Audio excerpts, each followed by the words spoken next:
मला एका ताईंनी प्रश्न विचारला, की काही लोकांना माफ करणं खूप सोपं नसतं. अगदी बरोबर आहे. तुम्हाला हे वाटणं अगदी साहजिकच आहे. कारण की प्रत्येक व्यक्तीला आलेला अनुभव हा वेगळा असतो. तुमचा माझा अनुभव काही सारखा नसणार आहे. प्रत्येकाने एकमेकांना इतक्या वाईट पद्धतीनं दुखवलेलं असतं, की इच्छा असूनही आपण एखाद्या व्यक्तीला माफ करू शकत नाही. पण मग तुम्ही करताय काय? तुम्ही त्या व्यक्तीला किंवा तो जो एक प्रसंग आहे तुमच्या आयुष्यात घडून गेलेला, त्या व्यक्तीला आणि त्या प्रसंगाला एवढं महत्त्व देता, की त्या महत्त्वामुळे तुमच्या प्रगतीच्या वाटा बंद झाल्यात. कारण की कुठे ना कुठे सबकॉन्शियस माइंडमध्ये ती वस्तू, ती घटना किंवा ती व्यक्ती तुमच्या डोक्यात बसलेली आहे आणि म्हणून तुमच्या आयुष्यात वेळोवेळी अडचणी, फायनान्शियल प्रॉब्लेम, हेल्थ प्रॉब्लेम येत राहतात. आता हे तुम्ही ठरवायचंय, की तुम्हाला त्या व्यक्तीला किती महत्त्व द्यायचंय, त्या घटनेला किती महत्त्व द्यायचंय, त्या वस्तूला किती महत्त्व द्यायचंय. तुम्ही जर त्यांना महत्त्वच दिलं नाही, तर तुम्ही बघू शकता, की तुमचे जे ब्लॉकेजेस आहेत एनर्जीचे, ते तुम्ही इतक्या एक्स्ट्रीम लेव्हलला नेताल, की तुमची प्रगतीची मार्ग खुली होतील.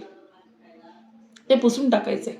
म्हणून लक्षात घ्या, की माफ करणं अवघड जरी असलं, तरी ती गरज आहे. जसं डॉक्टरांनी तुम्हाला एखादं औषध दिलं, कितीही कडू असलं, पण तरी तुम्हाला ते माहिती आहे, की ते घेतल्याशिवाय मला बरं वाटणार नाहीये. घ्यावंच लागतं. तसं मनावर दगड ठेवा आणि त्या घटनेला, त्या व्यक्तीला, त्या वस्तूला माफ करा. माफ केल्यामुळे कसं होतं, की ती व्यक्ती तुमच्या मेंदूतून, तुमच्या विचारातून नाहीशी होईल, गायब होईल. कारण की त्या लोकांना महत्त्वच देऊ नका, ज्याच्यामुळे तुम्हाला त्रास होतो. तुम्हाला लक्ष कुठं केंद्रित पाहिजे? तुमच्या एनर्जीवर, तुमच्या ऊर्जेवर, तुमच्या प्रगतीवर, तुमच्या चांगल्या वाईट विचारांवर, की तुम्ही तुमची प्रगती कशी करताल, तुम्ही तुमच्या घराची प्रगती कशी करताल, मुलाबाळांची प्रगती कशी करताल.